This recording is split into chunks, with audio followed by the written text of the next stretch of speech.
Second type है जो, वो कौन सी है? Electro decomposition.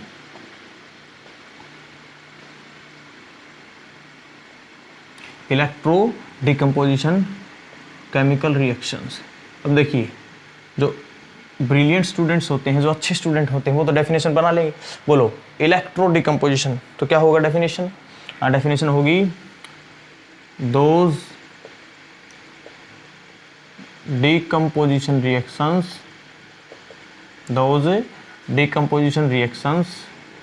in which electric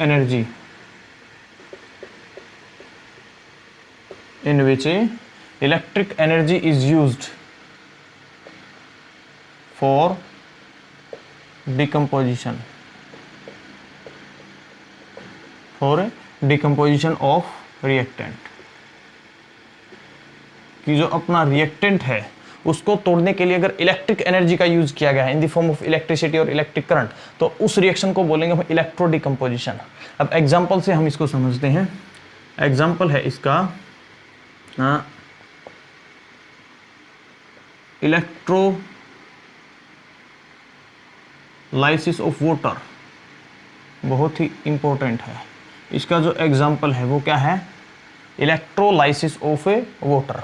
अब इलेक्ट्रोलाइसिस ऑफ वाटर क्या होता है, तो मैं इसको डायग्रामेटिकली समझाता हूँ।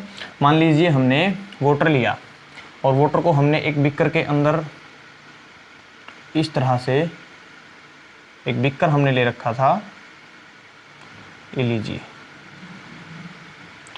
अब इन्वर्टेड बोतल है मान लीजिए ये, इसके अंदर हमने सिंपली भर क्या रखा है? वाटर। अब वाटर भरने से पहले हम इसके अंदर लगा लेते हैं, इसके माउथ के ऊपर हमने लगा रखा था एक कोर्क, एक सिंपली हमने लगा रखा था कोर्क।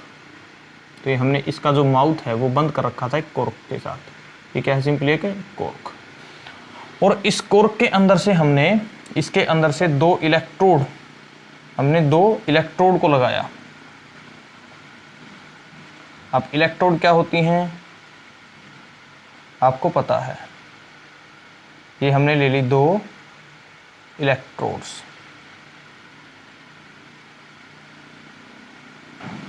हम ले लेते हैं दो इलेक्ट्रोड्स। बोलोगे सर छोटी बड़ी होगी, कोई दिक्कत नहीं है, इक्वल साइज की होती हैं। तो हमने दो ले ली कार्बन इलेक्ट्रोड्स, कार्बन की बनी हुई थी, इसलिए बोलो carbon electrodes. No problem. Diagram बहुत ही धांसू बना है जी, बहुत ही अच्छा डायग्राम बना है। तो ये दो कार्बन इलेक्ट्रोड हमने ले ली और इनको हमने कनेक्ट कर दिया एक बैटरी से। तो ये बैटरी का मान लीजिए, ये बैटरी थी कोई 6 वोल्ट की बैटरी, हमने मान ली वोल्टेज कितनी? 6 वोल्ट। अब ये टर्मिनल था पॉजिटिव, ये टर्मिनल था नेगेटिव। तो पॉजिटिव को हमने इस तरह से वायर से एक को कनेक्ट कर दिया और दूसरी को कनेक्ट कर दिया नेगेटिव से, अब इसी क्या है? ये कार्बन रोड है और कौन से टर्मिनल से जुड़ी हुई है? नेगेटिव से। तो इसको बोलेंगे हम कैथोड। इस इलेक्ट्रोड को हम बोलेंगे कैथोड। और जो ये है, ये भी क्या है? कार्बन रोड है। अब इसको क्या बोलेंगे? एनोड। इसको हम बोलेंगे एनोड। एनोड कौन सी है? एनोड है जो पॉजिटिव से जुड़ी हुई है। कैथोड कौन सी है? वो कार्बन रोड जो नेगेटिव टर्मिनल से, बैटरी के नेगेटिव टर्मिनल से जुड़ी है, उसको बोलते हैं कैथोड। इलेक्ट्रोलाइसिस के प्रोसेस में, अब हायर क्लासेस में थोड़ा सा एक रिवर्स प्रोसेस भी हम पढ़ते हैं, बस यहीं पे ऐसी कंडीशन होती है। अब इन जो कार्बन इलेक्ट्रोड्स हैं, इनके ऊपर हमने एक इन्वर्टेड ग्लास ट्यूब रख दी, या टेस्ट ट्यूब आपने पढ़ा होगा, टेस्ट ट्यूब। और इनके अंदर क्या था? इनके अंदर था वाटर, क्योंकि इस पूरे एपरेटस के अंदर, इस बोतल के अंदर हमने क्या फिल कर रखा है? वाटर। तो ये देखिए, ये था वाटर, है ना, तो ये वाटर है। अब बोलोगे सर ये कैसे लटक रही है ऐसे हवा में, है ना? तो हम लगा देते हैं एक क्लैंप, और ये हमने मान लिया कोई स्टैंड जी, ये था कोई स्टैंड, इसके बेस पे रखी हुई थी ये बैटरी, तो हमने लगा रखी है कोई भी क्लैंप, इस तरह जो बोतल को पकड़े हुई थी। तो अब ये क्या था? कोई भी मान लीजिए आप कह लीजिए इन्वर्टेड, उल्टी बोतल। इन्वर्टेड बोतल हमने ले रखी थी, इसके ऊपर हमने क्या लगा रखा था, माउथ के ऊपर रबर कोर्क, जिसके ऊपर हमने लगा रखा था रबर कोर्क या सिंपल कोर्क आप कह सकते हैं। तो कोर्क हमने लगा रखा था जिसके अंदर से 2 इलेक्ट्रोड, देखिए इलेक्ट्रोड क्या होते हैं, जिन रोड के थ्रू बैटरी से करंट इस सॉल्यूशन के अंदर, इसे सॉल्यूशन के अंदर आता है, उन इलेक्ट्रोड को, उन मेटल रोड को या कार्बन रोड को हम बोलते हैं इलेक्ट्रोड। 2 टाइप की होती हैं, एक होती है एनोड, दूसरी होती है कैथोड। एनोड जुड़ती है पॉजिटिव टर्मिनल से, कैथोड जुड़ती है, अटैच होती है, कनेक्ट होती है नेगेटिव टर्मिनल से। तो इस तरह से 2 मेटल की इलेक्ट्रोड्स होती हैं या कार्बन की इलेक्ट्रोड्स होती हैं, जो कैथोड और एनोड हैं। अब हमने क्या ले रखा था, यहाँ पे जो फिल कर रखा है वो क्या ले रखा है हमने, वाटर। और वाटर कैसा है, एसिडिफाइड। वाटर कैसा है, एसिडिफाइड। हमने कुछ एसिड मिला रखा है, जैसे हम एसिड मिला सकते हैं, सल्फ्यूरिक एसिड हम मिला सकते हैं, HCl, हाइड्रोजन क्लोराइड। तो इस तरह से हमने वाटर लिया और वाटर के अंदर हमने क्या डाला, एसिड डाला। वाटर के अंदर हमने डाला एसिड।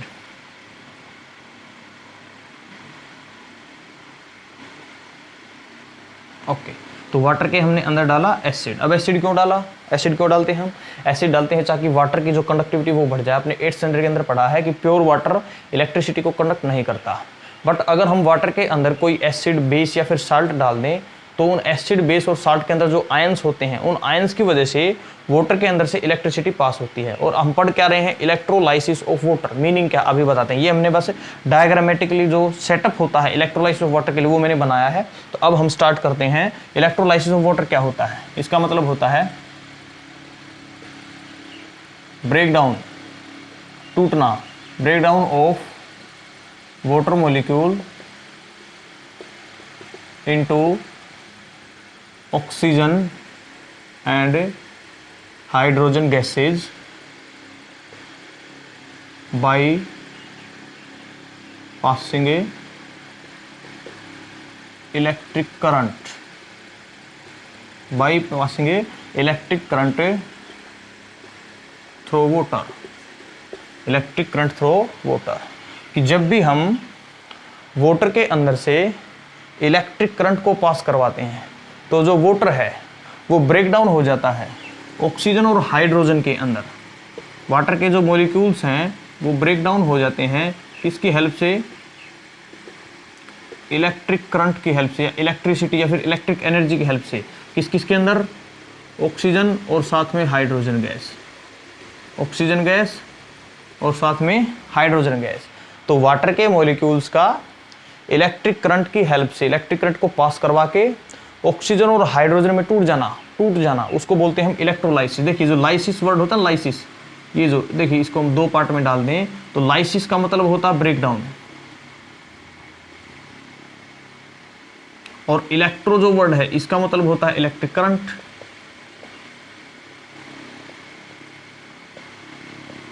तो 2 वर्डों से मिलके बना था electrolysis, electric current plus breakdown. तो मतलब इलेक्ट्रिसिटी की हेल्प से किसी चीज का ब्रेकडाउन। अब किसका है, वाटर का, तो इसलिए इलेक्ट्रोलाइसिस ऑफ वाटर। तो अब वैसे 8th स्टैंडर्ड के अंदर आपके टीचर्स आपको पढ़ाते हैं, साइंस टीचर्स, कि इलेक्ट्रोलाइसिस का मतलब क्या होता है, किसी भी सब्सटेंस को, इलेक्ट्रोलाइट को उसके आयंस में तोड़ना, उसके आयंस में तोड़ना होता है इलेक्ट्रोलाइसिस। तो बट अब वाटर ही मैं आपको पढ़ाऊंगा, अब ज़्यादा डिटेल में मैं नहीं लेके जाऊंगा, 8th क्लास में आपको नहीं लेके जाऊंगा।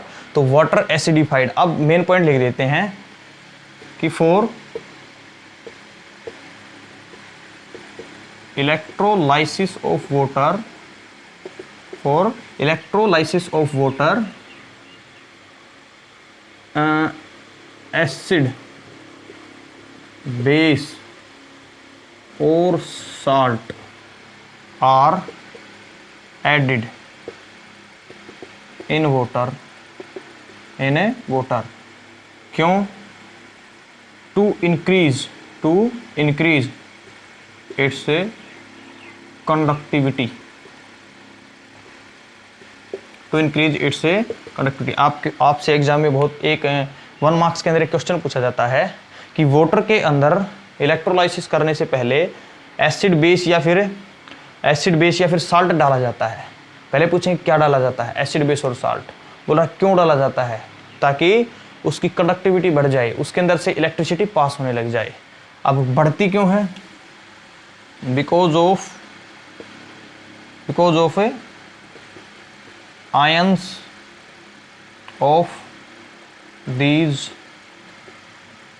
एसिड, बेस और साल्ट, कि साल्ट से, एसिड से, बेस से जो आयंस आते हैं, उन आयंस की वजह से, आयन के ऊपर होता है चार्ज, और चार्ज फ्लो होगा तो इलेक्ट्रिक करंट बनेगा। तो वाटर, प्योर वाटर इलेक्ट्रिसिटी को कंडक्ट नहीं करता, उसको कंडक्टर बनाने के लिए हम ऐड कर सकते हैं एसिड, बेस और साल्ट। अब एसिड बेस डालने से होता क्या है, उसकी जो कंडक्टिविटी वो इंक्रीज हो जाती है। अब इंक्रीज क्यों है? Because of ion. जैसे एग्जांपल के लिए अगर मैं बताऊं, एक साल्ट का मैंने एग्जांपल दे दिया NaCl। अब NaCl से बनते हैं Na पॉजिटिव और साथ में Cl नेगेटिव। तो जो ये चार्ज हैं, ये आयंस हैं, ये आयंस है। तो ये आयंस आ गए, इनके ऊपर चार्ज है, चार्ज की वजह से इलेक्ट्रिसिटी। जैसे एक एसिड का एग्जांपल लेके मैं आपको बताऊं, HCl से बनेगा H पॉजिटिव प्लस में Cl नेगेटिव। तो इससे भी दो आयंस आ गए, H पॉजिटिव और Cl नेगेटिव आयंस। दूसरा एक बेस का एग्जांपल मैं आपके लोग लेके बताऊं, NaOH। तो Na पॉजिटिव साथ में OH नेगेटिव, यहाँ से भी दो आयन आए। तो मीन्स ये साल्ट था, ये एसिड था, ये बेस था, तीनों से ही क्या आ रहे हैं? आयंस। आयंस के ऊपर होता है चार्ज, उस चार्ज की वजह से इलेक्ट्रिक करंट बनता है। इलेक्ट्रिक करंट बनेगा तो जो कंडक्टिविटी है वाटर की, इलेक्ट्रिसिटी को पास करने की जो कैपेसिटी वो बढ़ेगी। तो ये रीजन था ऐड करने का, ये रीजन था ऐड करने का। आई होप आपने नोट कर लिया है। इसको नोट करने की जरूरत नहीं है क्योंकि ये सारी चीज़ें 8th स्टैंडर्ड के अंदर आप पढ़ के आए हैं। अगर नहीं पढ़ के आए हैं तो मैंने बताया। उसके बाद अब होता क्या है? अब होता क्या है? इंपॉर्टेंट चीज़ें, व्हेन या during electrolysis, during electrolysis of water, during electrolysis of water, amount या फिर आप कहिए वॉल्यूम ऑफ ऑक्सीजन गैस या hydrogen gas, volume of a hydrogen gas is double than oxygen gas. देखिए बहुत ही इंपॉर्टेंट पॉइंट है कि जब वाटर की इलेक्ट्रोलाइसिस हुई, वाटर के अंदर से इलेक्ट्रिक करंट को हमने सप्लाई किया। जब हमने इलेक्ट्रिक करंट को सप्लाई किया, इलेक्ट्रिक करंट को किससे रिप्रेजेंट किया जाता? I से। तो जब जैसे ही वाटर के मॉलिक्यूल्स को इलेक्ट्रिक करंट मिला तो वाटर का मॉलिक्यूल ऑक्सीजन और हाइड्रोजन में टूट गया। लेकिन जो ऑक्सीजन गैस बनती है वो बनती है एनोड के ऊपर, वो बनती है एनोड के ऊपर। तो मैं इसको ऐसे कर देता हूँ, वो बनती है एनोड के ऊपर। तो यहाँ पे जो गैस है ये कौन सी गैस है? ये है ऑक्सीजन गैस। और यहाँ पे जो गैस है वो कौन सी है? Hydrogen gas, hydrogen. तो ये जो हैं, ये जो बबल्स यहाँ पे बनेंगे, ये बबल्स किसके हैं? हाइड्रोजन गैस के। ये बबल्स किसके हैं? ऑक्सीजन गैस के। अब आप देख सकते हैं हाइड्रोजन गैस है वो ऑक्सीजन गैस से डबल है।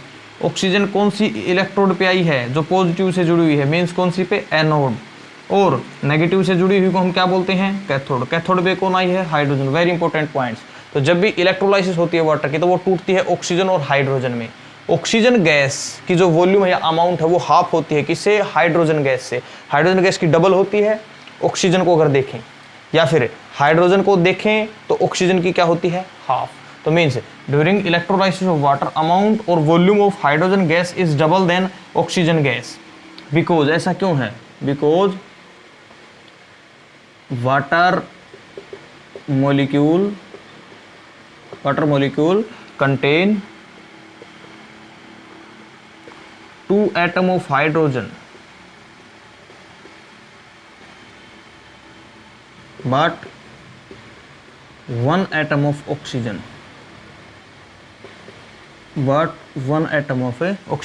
अब ऐसा क्यों होता है? ऐसा इसलिए होता है कि जो वाटर का मॉलिक्यूल है उसके अंदर 2 एटम होते हैं हाइड्रोजन के और 1 एटम होता है ऑक्सीजन का।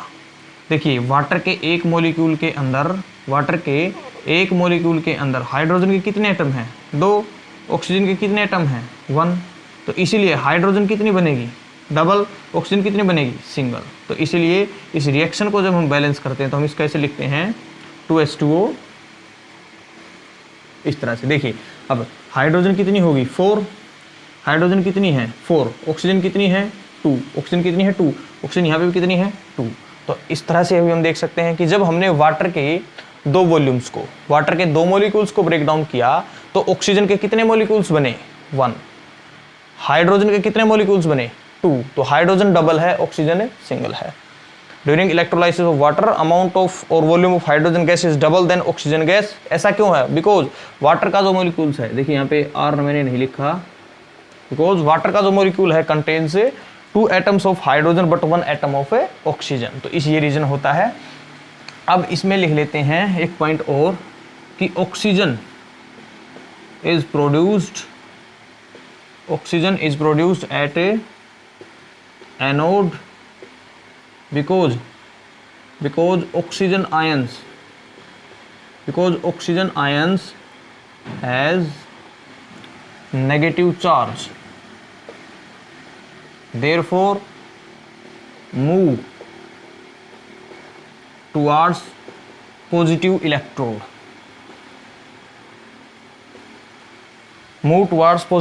आपसे एक क्वेश्चन ये भी पूछ सकते हैं कि जो इलेक्ट्रोलाइसिस वाटर है उसमें जो ऑक्सीजन गैस वो एनोड पे ही क्यों आई, वो कैथोड पे क्यों नहीं गई? तो देखिए जो ऑक्सीजन के आयंस होते हैं, ऑक्सीजन मॉलिक्यूल्स के जो एटम्स के जो आयन होते हैं वो उनके ऊपर कैसा चार्ज होता है? नेगेटिव। उनके ऊपर कैसा चार्ज होता है? नेगेटिव। तो वो किसकी तरफ ही जाएंगे? पॉजिटिव की तरफ। ये जैसे समझने के लिए ये पॉजिटिव इलेक्ट्रोड है, ये नेगेटिव इलेक्ट्रोड है। अब जो ऑक्सीजन के आयंस होते हैं वो होते हैं O2 O-2, उनके ऊपर कैसा चार्ज है? माइनस। तो वो किसकी तरफ जाएगा? पॉजिटिव की तरफ। किसकी तरफ नहीं जाएगा? नेगेटिव की तरफ, क्योंकि नेगेटिव सेम चार्जेस एक दूसरे को रिपेल करते हैं और अपोजिट चार्जेस एक दूसरे को क्या करते हैं? अट्रैक्ट। इसलिए अपोजिट चार्ज होने की वजह से वो हमेशा किसकी तरफ जाता है? एनोड, क्योंकि एनोड किससे जुड़ी हुई है? पॉजिटिव टर्मिनल से। तो ये रीजन होता है। अब आप बताइए, मैं पूछता हूँ कि जो हाइड्रोजन है वो कैथोड की तरफ क्यों जाती है? अब हम नेक्स्ट पॉइंट भी कर लेते हैं। हाइड्रोजन, इसका रीजन ये है कि जो हाइड्रोजन के आयंस होते हैं वो होते हैं H पॉजिटिव। तो अब ये पॉजिटिव है, ये नेगेटिव इलेक्ट्रोड है, तो अब ये पॉजिटिव के पास जाएगी? बिल्कुल नहीं, क्योंकि same charges repel each other. ये जाएगी अपोजिट के पास, ये एक दूसरे को अट्रैक्ट करते हैं। इसलिए हाइड्रोजन के जो गैस के मॉलिक्यूल्स हैं वो हमेशा किसकी तरफ जाते हैं? नेगेटिव चार्ज, जो कि होता है कैथोड पे, आई होप आपने नोट कर लिया है, नोट कर लीजिए। Okay, very good. चलिए, तो मैं ये जो इलेक्ट्रो डिकम्पोजिशन उसकी डेफिनेशन को इरेज कर रहा हूँ, बाकी मैं पॉइंट लिखे रहने देता हूँ क्योंकि बहुत इंपॉर्टेंट पॉइंट है।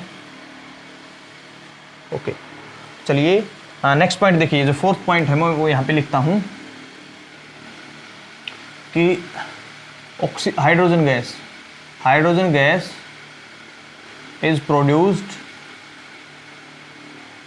किस पे? On cathode. अब ऐसा क्यों है? Because hydrogen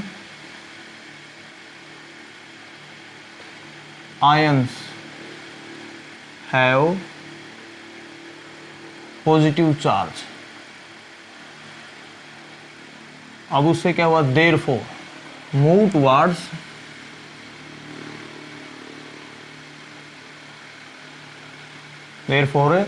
towards negative charge electrode. कि जो हाइड्रोजन के आयंस हैं उन पे पॉजिटिव चार्ज होता है, वो नेगेटिव चार्ज की तरफ जाएंगे। इसलिए जो हाइड्रोजन गैस है वो नेगेटिव चार्ज की तरफ जाएगी, कैथोड की तरफ जाएगी। इसलिए जो हाइड्रोजन गैस है वो कहाँ बनती है?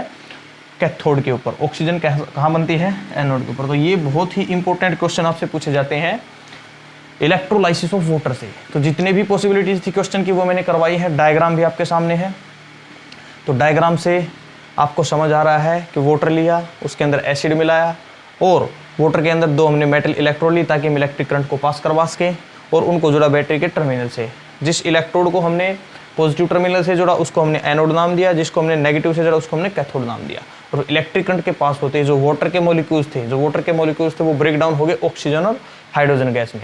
तो जब भी वाटर के मॉलिक्यूल्स टूटते हैं तो ऑक्सीजन गैस से डबल बनती है हाइड्रोजन गैस। क्यों बनती है उसका रीजन मैंने आपको लिखवाया।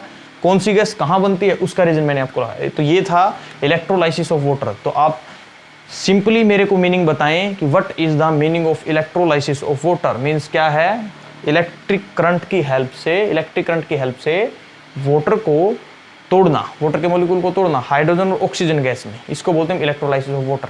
आप बोलोगे सर सारी जो रामायण है वो तो बता दी, उसका सार नहीं बताया, कि बताएं क्यों। अब मैं क्वेश्चन पूछता हूँ आपसे, क्या ये रिएक्शन इलेक्ट्रो डिकम्पोजिशन है? क्या ये रिएक्शन इलेक्ट्रो डिकम्पोजिशन है? क्योंकि मैंने इसको आपको पढ़ा है इलेक्ट्रो डिकम्पोजिशन में, मैं डायरेक्ट भी तो पढ़ा सकता था। तो बोलिए क्या इलेक्ट्रो डिकम्पोजिशन है? बोलिए यस। क्यों है? क्योंकि एक बड़ा सब्सटेंस दो छोटे छोटे सब्सटेंस में टूटा एनर्जी लेके, लेकिन एनर्जी किस फॉर्म में आई? इलेक्ट्रिक एनर्जी फॉर्म में। तो इसको बोलते हैं इलेक्ट्रो डिकम्पोजिशन। तो एक एग्जांपल नोट कीजिए। वेरी गुड, नोट हो गया है। चलिए तो नेक्स्ट एग्जांपल हम लेते हैं।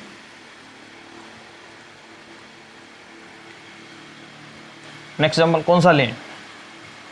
बोलोगे सर इतना बड़ा तो लिखवा दिया, अब और क्या नेक्स्ट की जरूरत है? देखिए जितना भी मैं करवा रहा हूं मैं इससे सोच के साथ करवा रहा हूं। मेरी थिंकिंग ये है कि आपका एग्जाम के अंदर एक भी क्वेश्चन ना छूटे, है ना। नहीं तो मैं इसको 2 मिनट के अंदर भी खत्म कर सकता था, मजाक है, 2 मिनट में तो नहीं होगा। तो देखिए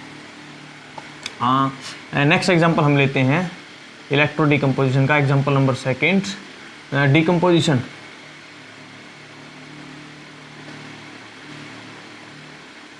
डिकम्पोजिशन किसका? डिकम्पोजिशन ऑफ ए NaCl और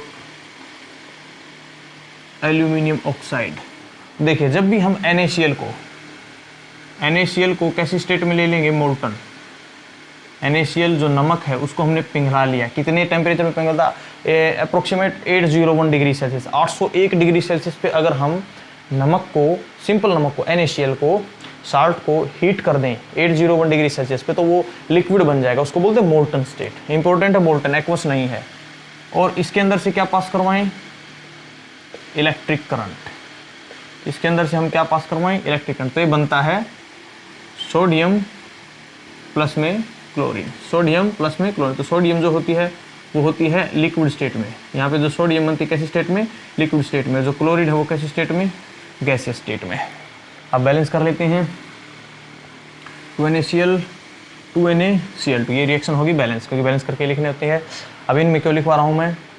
इसका भी रीजन है, जैसे मैंने अभी बताया कि जैसे इलेक्ट्रोलाइसिस में मैंने बैलेंस करके क्यों लिखी, नहीं तो मैंने हर जगह छोड़ रखी आपको आपके होमवर्क के लिए कि आप रिएक्शन की बैलेंसिंग की प्रैक्टिस करें।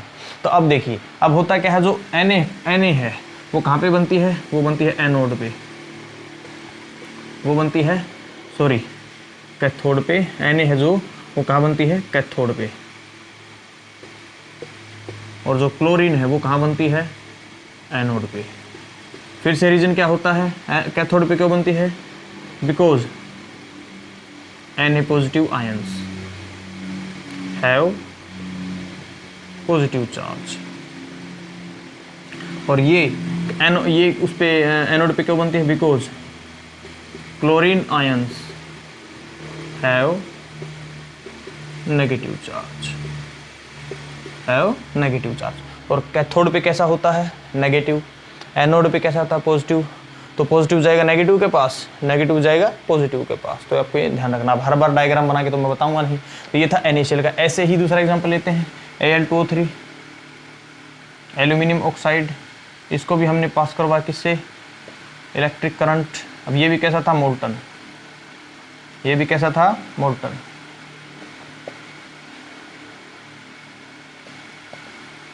मेल्ट करके बनता क्या है? एल्यूमिनियम मेटल साथ में ऑक्सीजन गैस। एल्यूमिनियम मेटल साथ में ऑक्सीजन गैस। रिएक्शन को बैलेंस करते हैं। और ऑक्सीजन कितनी? 2 3 जा 6, यहाँ पे करना पड़ेगा 2, तो ये हो जाएगा 4, ये हो जाएगा 4। तो ये रिएक्शन होगी बैलेंस। 4 एल्यूमिनियम 3 2 जा 6 ऑक्सीजन, 3 2 जा 6 ऑक्सीजन। तो इस तरह से हमने इसको लिखा। तो मोल्टन एल्यूमिनियम ऑक्साइड को जब इलेक्ट्रिक करंट पास करवाया तो वो एल्यूमिनियम और ऑक्सीजन में टूट गया। तो डिकम्पोजिशन है कौन सी एनर्जी का? इलेक्ट्रिक करंट, इलेक्ट्रिसिटी या इलेक्ट्रिक एनर्जी, इलेक्ट्रिक करंट। यहाँ पे भी एक बड़ा सब्सटेंस दो छोटे छोटे में टूटा। अब फिर से एल्यूमिनियम कहाँ बनेगा? एल्यूमिनियम बनेगा कैथोड पे, ऑक्सीजन कहाँ बनेगी, ऑक्सीजन बनेगी एनोड पे। अब रीजन क्या लिखोगे, अब एल्यूमिनियम आयंस क्या हो जाएंगे, पॉजिटिव चार्ज, ऑक्सीजन आयंस कैसे हो जाएंगे, नेगेटिव चार्ज। तो फिर से हर बार मैं रीजन नहीं लिखवाऊंगा, तो ये मैंने आपके लिए छोड़ा है कि एल्यूमिनियम ऑक्साइड की जब इलेक्ट्रो डिकम्पोजिशन होती है तो एल्यूमिनियम और ऑक्सीजन कौन कौन सी इलेक्ट्रोड पे बनते हैं और क्यों बनते हैं, आपको रीजन बताना है। तो ये थी 3 और 4 एग्जाम्पल्स के साथ हमने पढ़ा इलेक्ट्रो डिकम्पोजिशन को। तो अब क्या डिकम्पोजिशन रिएक्शन कंप्लीट होगी, बिल्कुल नहीं। तो डिकम्पोजिशन हम नेक्स्ट स्टार्ट करते हैं। डिकम्पोजिशन कौन सा पढ़ते हैं अब हम पढ़ते हैं, चलिए जी कौन सा पढ़ते हैं, नेक्स्ट टाइप। नोट कर लिया है आपने, वेरी गुड। टेपने में तो आप बहुत अच्छे होते हैं, स्टूडेंट्स हैं जो वो कॉपी करने में बहुत ही माहिर होते हैं, है ना। तो चलिए करते हैं स्टार्ट। नेक्स्ट थर्ड टाइप जो होती है वो होती है photo decomposition.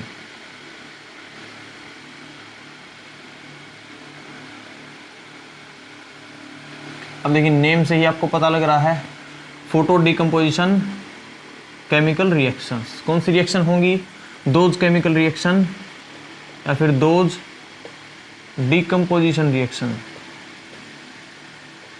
Those decomposition reactions in which light energy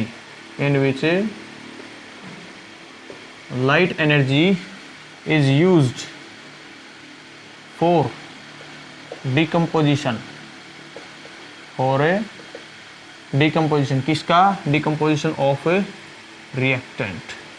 कि जो अपने पास रिएक्टेंट होगा उसको अब डिकम्पोज करेंगे, लेकिन डिकम्पोज करने के लिए जो एनर्जी की ज़रूरत होगी वो एनर्जी किस फॉर्म में देंगे, लाइट एनर्जी की फॉर्म में। लाइट सनलाइट भी हो सकती है, अपनी ट्यूब लाइट भी हो सकती है। तो एग्जांपल के साथ हम करते हैं इसको।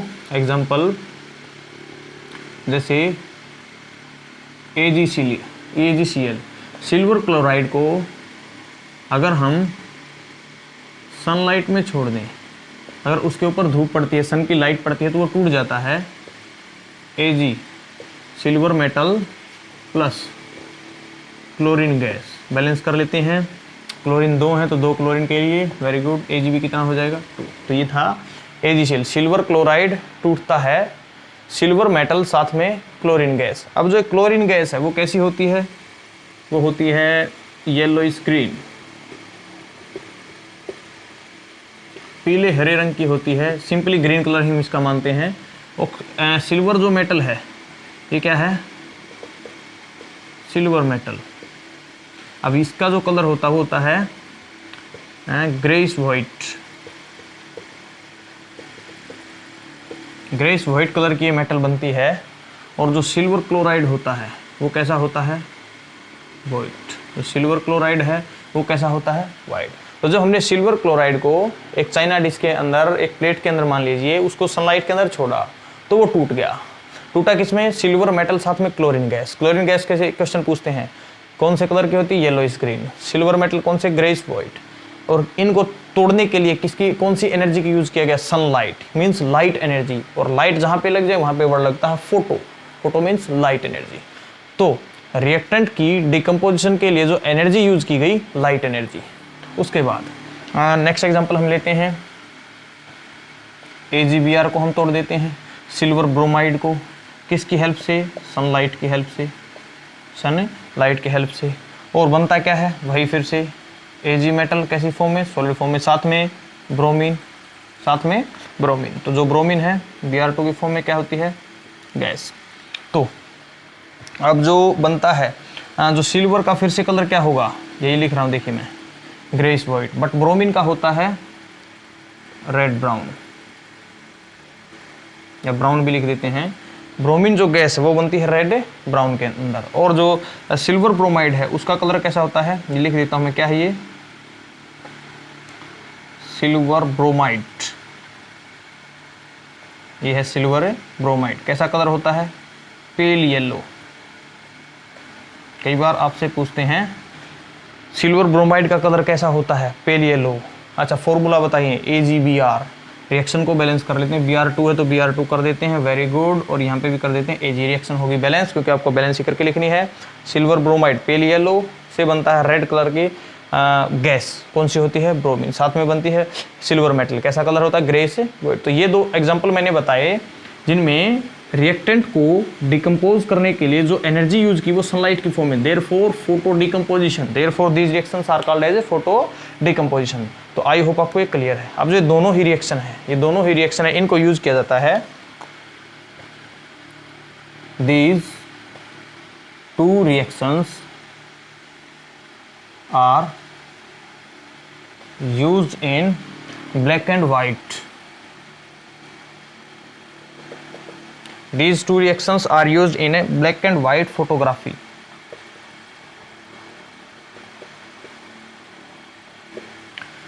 तो ये क्वेश्चन आपसे बहुत बार एग्जाम में पूछा गया है कि बोलिए ब्लैक एंड व्हाइट फोटोग्राफी के अंदर कौन सी रिएक्शंस यूज होती हैं। तो दीज टू रिएक्शन, कौन सी रिएक्शन, ये फोटो डिकम्पोजिशन, किसका, सिल्वर क्लोराइड का और सिल्वर ब्रोमाइड। अच्छा ये क्या था, इसको भी लिख लीजिए, silver chloride.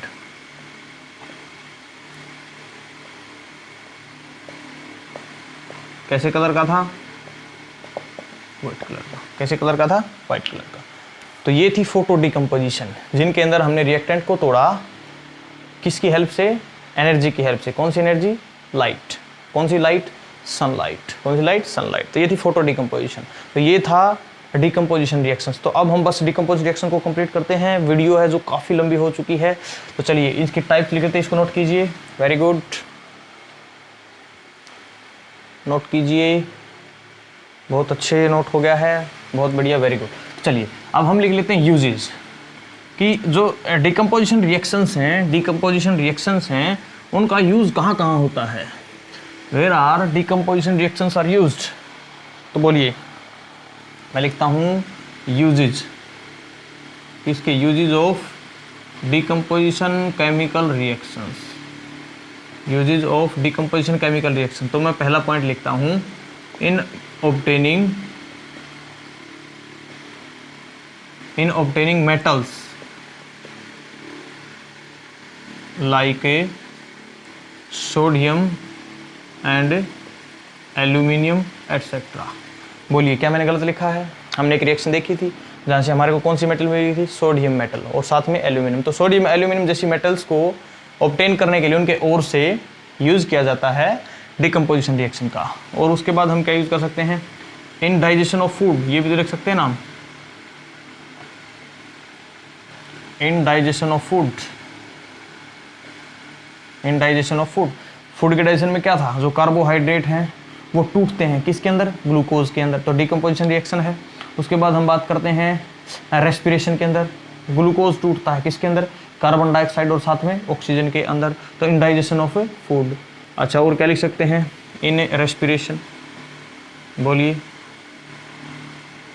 In respiration, in respiration. तो बहुत सारे यूजेज हम इस तरह से लिख सकते हैं डिकम्पोजिशन। अच्छा एक यूज और लिख लीजिए, in black and white photography, in black and white photography, in black and white photo etcetera. बहुत सारे यूजेज मैं आपको लिखवा सकता हूँ, इसलिए मैं आपकी जो नोटबुक उसको नहीं भरवाना है, बस मैंने कुछ एग्जांपल्स बताए हैं कि हम हमारे लिए यूजफुल हैं डिकम्पोजिशन रिएक्शन। तो ये था केमिकल रिएक्शन की फर्स्ट टाइप जो थी डिकम्पोजिशन रिएक्शन। नेक्स्ट वीडियो के अंदर हम पढ़ते हैं other types of chemical reaction, जो कि होगी combination reaction, displacement, double displacement और साथ में रेडॉक्स रिएक्शन। तो आई होप आपको जो डिकम्पोजिशन रिएक्शंस हैं उसके अंदर कोई डाउट आपको नहीं रहा। अगर कोई डाउट है तो आप कमेंट बॉक्स में लिखिए, मैं उसका आंसर करूंगा। कोई भी प्रॉब्लम है अगर आपको मेरे से रिलेटेड या वीडियो के कंटेंट से किसी भी चीज़ से, तो आप मेरे को बताइए, मैं उसका सोल्यूशन आपको बताऊँगा। तब तक के लिए वीडियो को एंजॉय कीजिए। अगर वीडियो अच्छी लगती है तो वीडियो को लाइक करें, अपने फ्रेंड्स के साथ शेयर करें, उनकी भी हेल्प हो जाए, और साथ में चैनल को करना आपको सब्सक्राइब। तब तक के लिए घर पर रहें, सेफ रहें, stay safe, stay at home. Okay, तो मिलते हैं नेक्स्ट वीडियो के अंदर, तब तक के लिए थैंक यू।